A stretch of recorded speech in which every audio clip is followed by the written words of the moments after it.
শহরটাকে ডেকোরেট করছি।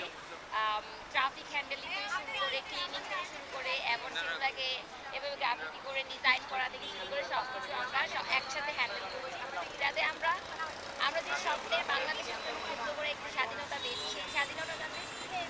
এক মিনিট, এই যে স্বপ্নের বাংলাদেশ করার জন্য কোন কোন ভূমিকা বা কোন দায়িত্বগুলো নাগরিকের পালন করা উচিত মনে করেন? স্বপ্নের বাংলাদেশ করার জন্য আমরা মানুষ বললে হবে না, আমাদের নিজ দায়িত্ব নিজ নিজ আমাদের ওটা পালন করতে হবে। আমাদের সকলে যে কোথাও যদি আমরা অন্যায় হচ্ছে সেটার প্রতিবাদ করা। দ্বিতীয়ত একটা কাজ যেটা সবাই মিলে করতে হবে, সেটা দেখে রাতে আমি দিয়ে শুরু করা, আমি দিয়ে যদি শুরু করি সেটা আমরাতে করতে হবে। এই কাজটা যদি আমরা সকলে যদি করি, আমি থেকে কাজটা শুরু করি, তাহলে আমার মনে হয় আমাদের স্বপ্নের বাংলাদেশটা বেশি দূরে না। আর ডক্টর মোহাম্মদ ইউনূস স্যারকে বা ইউনূস স্যারের কি কি খাতগুলো যেন সংস্কার করলে বা কি বিষয়গুলো যদি বেশি তাড়াতাড়ি উদ্যোগ নিলে জাতি দেশ উপকৃত হবে? আমার সবচেয়ে বড় কনসার্ন হবে হচ্ছে শিক্ষা খাতে। যে সিস্টেমটা এখন চলছে, আমি মনে করি না এটার মধ্যে আমাদের যে সৃজনশীলতা। এক মিনিট, শিক্ষার খাত বললে শ্রীলঙ্কার মাঝে 100% মানুষ সুশিক্ষিত, তারা কেন দেউলিয়া হলো তাইলে? রিপিট।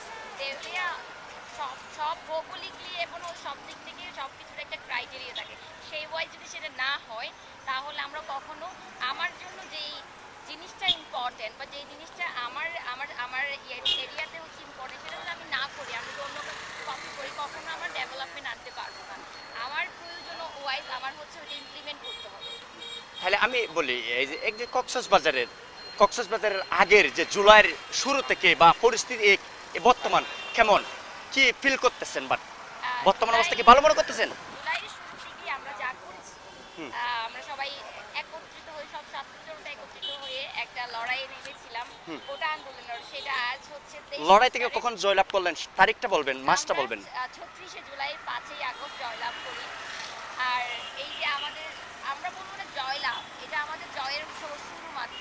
আমাদের এই দেশটাকে নিজেদের গড়তে হবে, তাহলে আমাদের জয়ের আসল পরিচয় পেতে পারবো।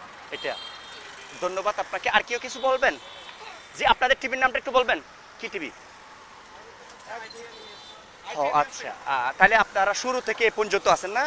তাহলে আগের চেয়ে বা যে কোনো বিষয় ভিডিও করাকে বা যে কোনো বিষয় তুলে ধরাকে কতটুকু নিরাপদ মনে করতেছেন বর্তমান পরিস্থিতি? আমরা তখনও নিরাপদ ছিলাম, এখন নিরাপদে করতেছি, তারপরেও আমরা নিরাপদের মধ্যে করে ফেলেছি।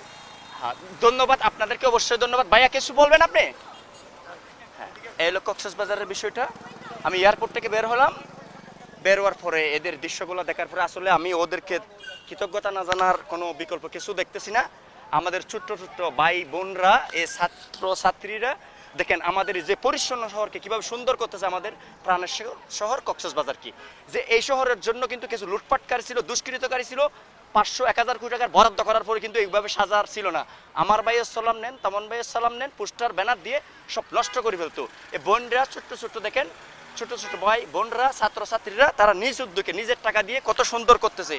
সেজন্য এই যে বিষয়গুলো বহাল থাকার জন্য আমি সবাইকে ধন্যবাদ জানাচ্ছি। আসসালামু আলাইকুম।